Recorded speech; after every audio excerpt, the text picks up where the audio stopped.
Olá, começa agora o Jornada, com reportagens e quadros especiais ligados ao mundo do trabalho. O programa é produzido pelo Tribunal Superior do Trabalho em parceria com os 24 Tribunais Regionais do Trabalho.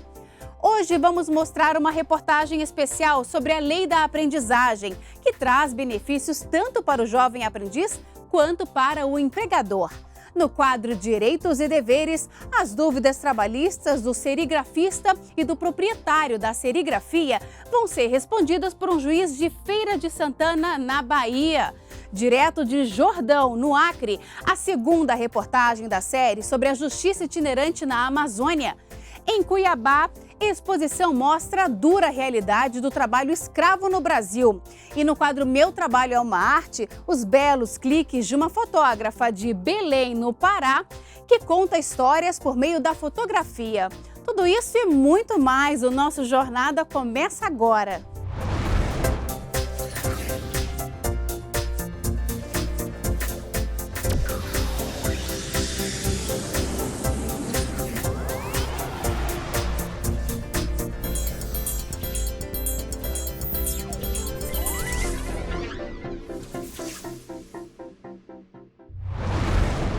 Está previsto na Constituição Federal. Menores de 16 anos não podem trabalhar, a não ser na condição de aprendiz a partir dos 14 anos.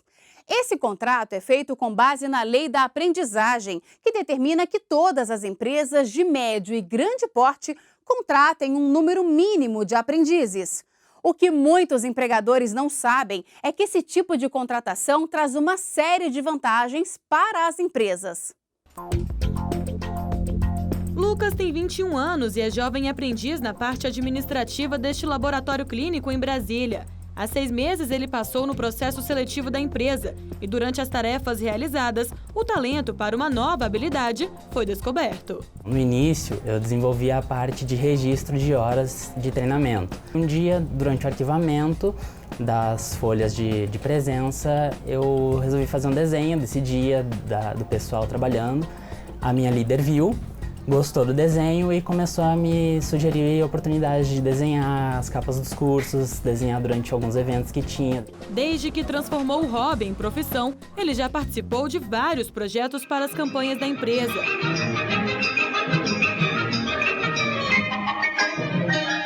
Todas essas tarefas realizadas influenciaram ainda mais na escolha da carreira profissional de Lucas. Entrando agora numa faculdade de design gráfico, eu vou melhorar os desenhos e também surgiu a oportunidade de estágio, que com certeza eu vou querer. Para a coordenadora de recursos humanos da empresa, são muitas as vantagens na contratação de jovens aprendizes.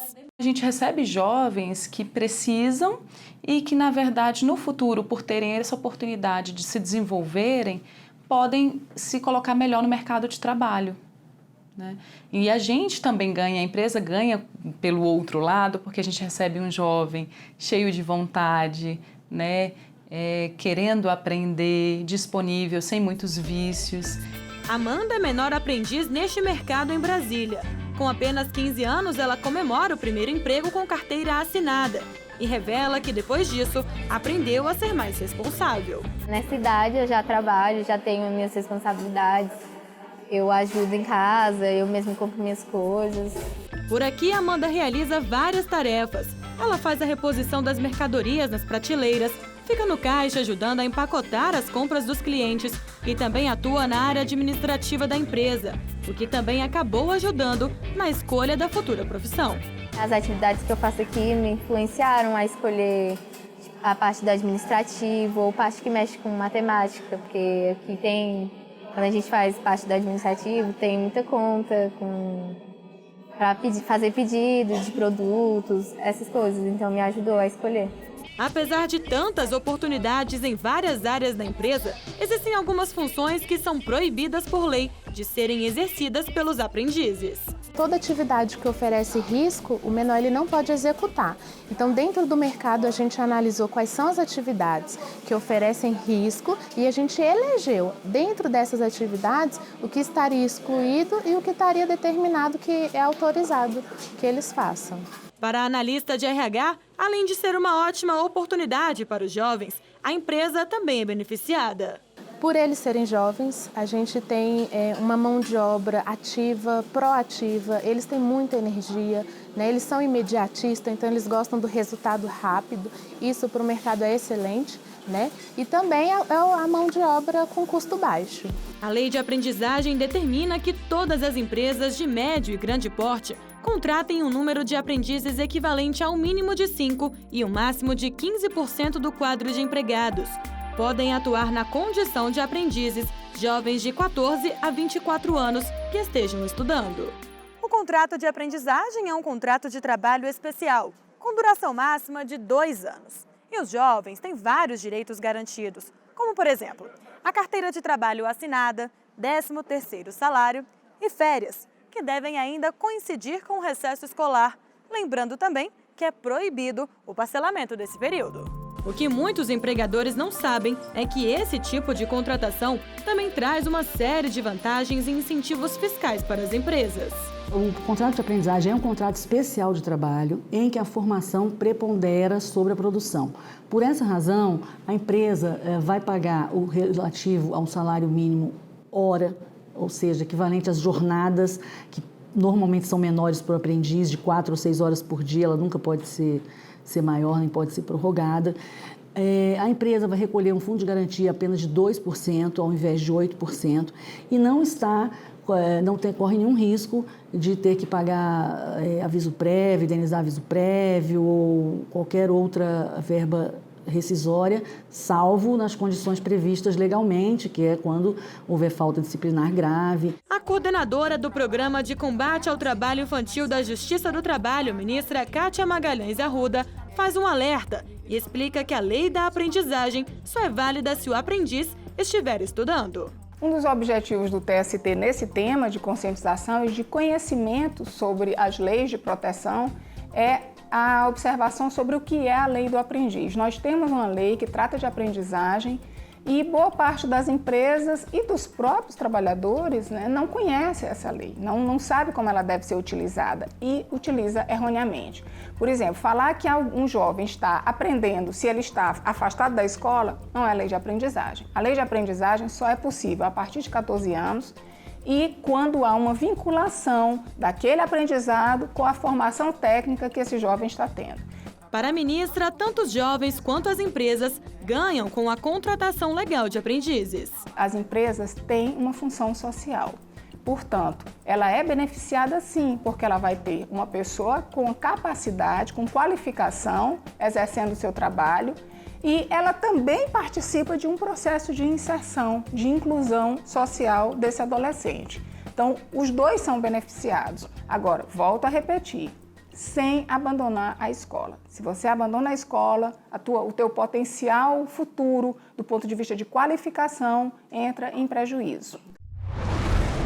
Vamos agora fazer um giro pelo Brasil para acompanhar algumas decisões de destaque.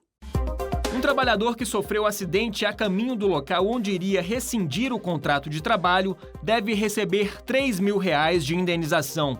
De acordo com a decisão da primeira vara do trabalho de Itabira, no momento do acidente o empregado estava sendo conduzido pelo chefe, o que caracterizou acidente de trajeto.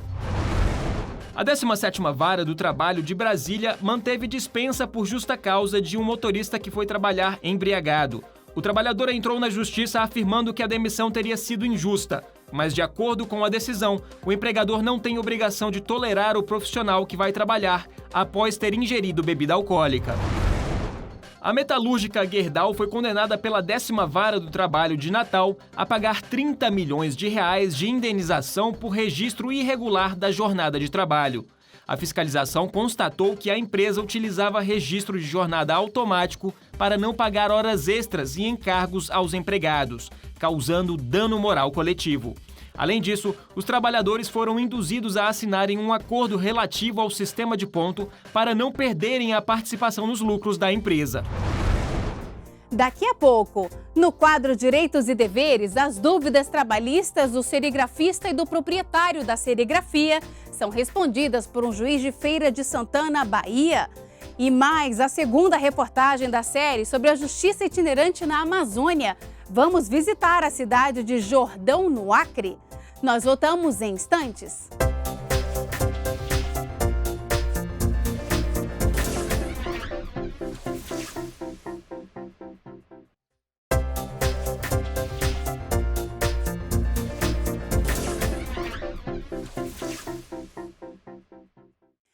Vamos saber o que os tribunais têm feito para melhorar a atuação da Justiça do Trabalho? Chegou a hora do JT em ação. Pesquisa de qualidade mostrou que houve aumento da satisfação dos usuários do processo judicial eletrônico da Justiça do Trabalho, o PJE-JT. A avaliação revelou que, em um ano, o índice de satisfação subiu 6,39% na Justiça do Trabalho e 5,86% no Ministério Público do Trabalho. A marca supera as metas dos indicadores estratégicos de satisfação que previam a elevação do nível em 5% ao ano. 20 professores de uma escola pública de Salvador participaram do programa Trabalho, Justiça e Cidadania, que ensina direitos e deveres do cidadão. A iniciativa foi aplicada por 3 juízas do trabalho para ajudar os educadores a orientarem os alunos sobre direitos trabalhistas. O Tribunal Regional do Trabalho do Piauí inaugurou um nicho de leitura com mais de 200 títulos disponíveis. O espaço fica no saguão do prédio sede e conta com obras literárias não jurídicas para entreter funcionários e visitantes. O acervo foi montado por doações feitas por servidores, magistrados e jurisdicionados. Todo empregado ou empregador tem obrigação de conhecer seus direitos e deveres trabalhistas. Hoje vamos saber quais são as dúvidas de um serigrafista e do dono da serigrafia. Nosso convidado é um juiz de Feira de Santana, na Bahia. Acompanhe. Eu gostaria de saber se o valor dos meus vale-transporte deve ser descontado no meu salário. Francisco, o vale-transporte se destina a arcar com as despesas que você tem do deslocamento da sua casa para o trabalho e volta, certo? Esse valor pode ser descontado até 6% do valor do seu salário base. Aquilo que exceder ao valor, a despesa que exceder, o empregador tem que arcar. Gostaria de saber se meu funcionário pedir demissão, se ele trabalha com horário reduzido. Renildo, o empregado que pede demissão não tem direito à jornada reduzida. Ele compra o aviso prévio normalmente, sem redução nem de horário e nem de dias. Isso só se dá quando o empregador dispensa o empregado, porque aí ele tem a necessidade de procurar novo emprego e por isso ele tem que sair mais cedo. Gostaria de saber se meu patrão me oferecesse um curso, se eu posso fazer dentro da minha jornada de trabalho. O curso que você tiver que fazer por determinação do seu patrão tem que ser feito dentro da sua jornada de trabalho, que é um tempo que você vai estar à disposição dele. Então ele tem que lhe remunerar por esse tempo, ok? Mas pode acontecer que ele não tenha como preparar esse curso dentro da sua jornada. Esse curso seja feito em outra cidade, esse curso seja feito numa instituição, num colégio, coisa assim, e aí você tenha que ir. Assim, aí esse tempo estará fora da sua jornada de trabalho, mas é tempo que você está trabalhando para a empresa. E aí você pode ter direito a horas extras, ou quando você retornar, a empresa terá que lhe dar algumas folgas para compensar esse tempo que você passou fazendo o curso. Se meu funcionário estragar ou danificar algum material da empresa, eu posso descontar do salário dele? O empregado pode sofrer desconto no salário por algum dano causado à empresa, mas somente se ele agir com dolo, que ele teve a intenção de causar aquele prejuízo, ou se ele agir com culpa, que ele teve imperícia, uma imprudência. Mas no caso de culpa tem que estar previsto no contrato de trabalho. Se ele não teve nem dolo nem culpa, não pode fazer esse desconto. Em Cuiabá, uma exposição montada no TRT de Mato Grosso retratou a dura realidade do trabalho escravo. A mostra lembrou os 50 mil trabalhadores que reconquistaram a cidadania e a dignidade ao longo dos últimos 20 anos. Veja só. Esse homem tomando água em um recipiente onde deveria ser guardado o óleo diesel retrata bem a situação degradante a que muitos trabalhadores são submetidos. A imagem faz parte das 32 fotografias que mostram a realidade de quem vive em situação análoga à escravidão. A exposição lembra os 50 mil trabalhadores que reconquistaram a cidadania e a dignidade ao longo dos últimos 20 anos. Só conhecendo a realidade é que os trabalhadores deixam de se expor a essas situações, porque muitas vezes eles estão lá e acham que a situação é normal. Ah, não, tudo bem, não tem como melhorar, nós temos que nos submeter a isso. Mas o trabalhador não precisa se submeter a nenhum tipo de trabalho degradante.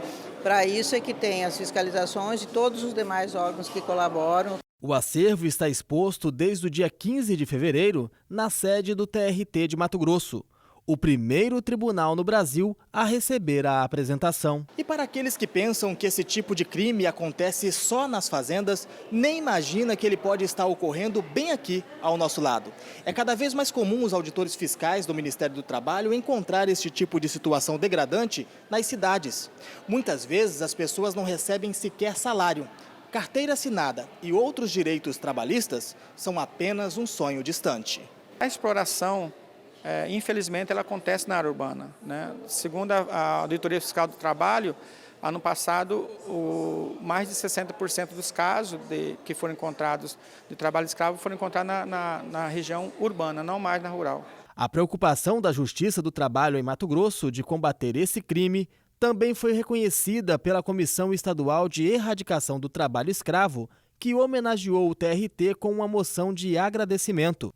Isso porque, ao participar de ações inovadoras, como a criação da própria comissão, o tribunal contribuiu para que Mato Grosso alcançasse o segundo lugar no ranking nacional com maior número de trabalhadores resgatados. O que mais me deixou sensibilizada é que não só ações de fiscalização, mas de conscientização vêm sendo praticadas por esses órgãos, em parcerias, né? E com isso nós conseguimos uma redução do número de trabalhadores resgatados com a pecha de trabalhador escravo. Os dados divulgados pelos auditores fiscais mostram que a maioria das vítimas é formada por homens entre 18 e 44 anos, de pouca ou nenhuma instrução e de baixa renda. Eles são trazidos de longe pelos chamados gatos, os responsáveis por recrutar estas pessoas com a finalidade de prestar mão de obra barata a grandes empresários. Diante de tanto problema, o que fazer para que os resgatados não retornem às mesmas condições? Nesse sentido, existem algumas ações e um deles que pode ser mencionado é o Projeto Ação Integrada, que foi criado aqui na Superintendência de Mato Grosso, onde você procura dar um tratamento para esse público retirado da situação análoga de escravo, da formação educacional, formação, treinamento, qualificação profissional, para inserir ele no mercado formal de emprego e evitar que ele retorne para aquela situação. A exposição vai percorrer todo o país. A próxima cidade a receber o acervo com imagens do auditor fiscal Sérgio Carvalho será o Rio de Janeiro.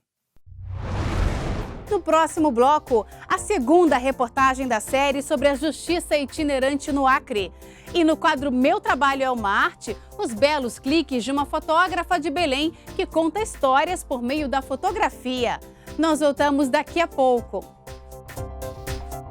O TRT do Rio de Janeiro promove no dia 11 de março o evento Trabalho Seguro no Ambiente de Micro e Pequena Empresa, que acontece na nova sede da OAB do município de Resende, no sul fluminense. As inscrições são gratuitas. Mais informações, facebook.com/trtrj.oficial.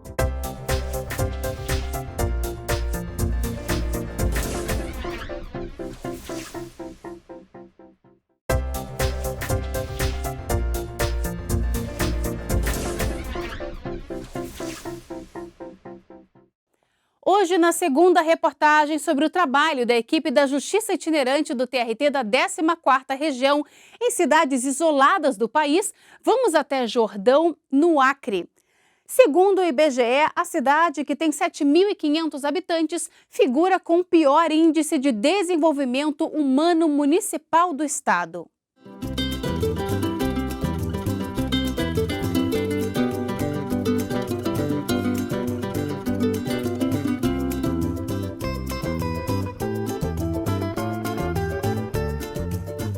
Tal como em Santa Rosa do Purus, primeira escala da Vara Itinerante da Justiça do Trabalho na região do Vale do Juruá, Jordão não passa despercebida pela expedição, que busca vencer o isolamento e dificuldade de acesso para levar justiça aos povos da Amazônia.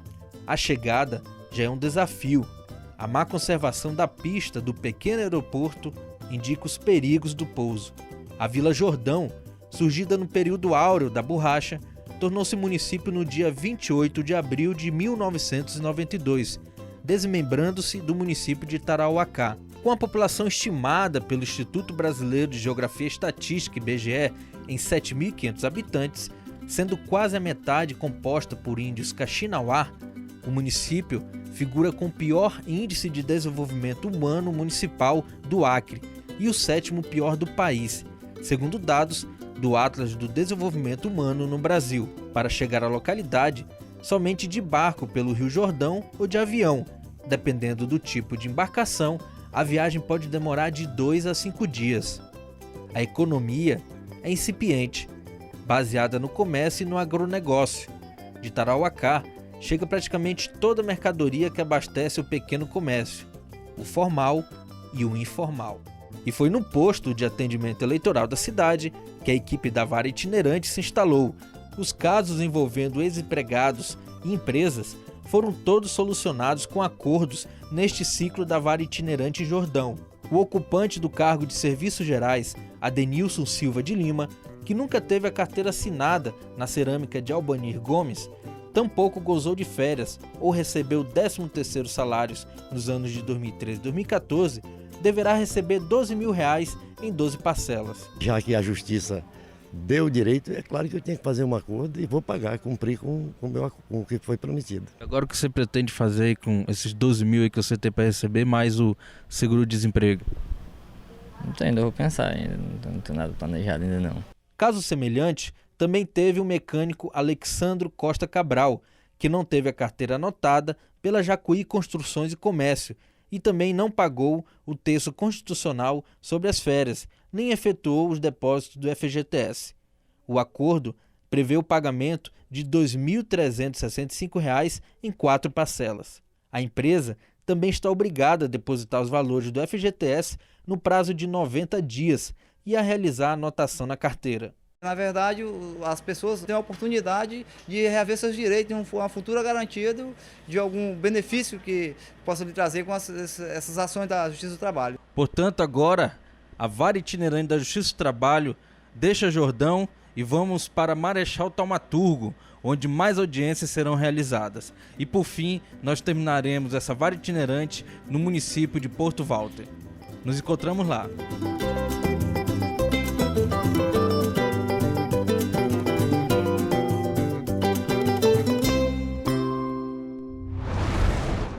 Agora nós vamos até Belém, no Pará, conhecer o trabalho da fotógrafa Valda Marques.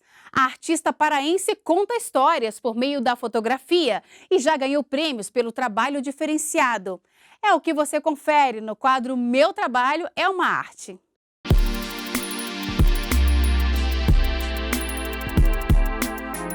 Meu nome é Valda Marques, eu sou fotógrafa de Belém, sou paraense. Fotografia, para mim, ela não é um instante parado, né?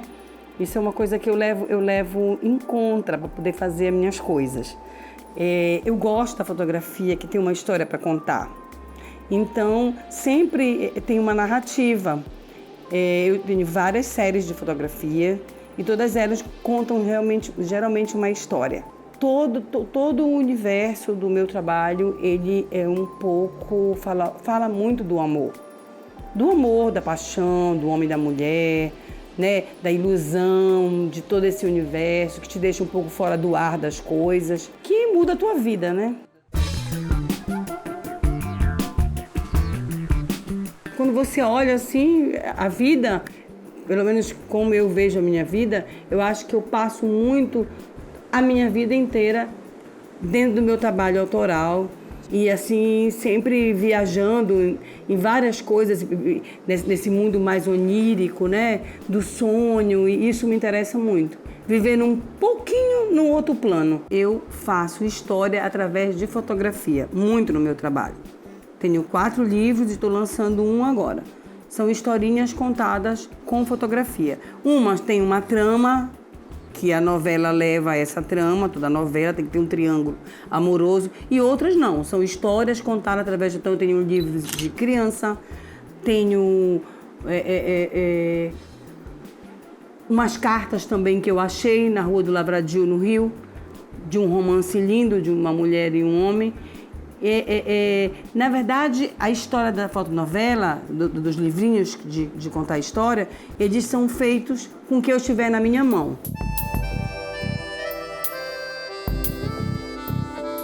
O meu trabalho é uma arte porque fala do criativo, né? É da onde eu tiro e exponho a minha criação, o que se passa dentro de mim. O meu criativo é o que se passa dentro de mim, é o que eu consigo fazer como uma forma ou uma desforma. Então, é o meu processo criativo. É desde o início onde eu tive a necessidade de mostrar isso para mim e para outras pessoas. Então, eu acho que o artista é um ser criativo.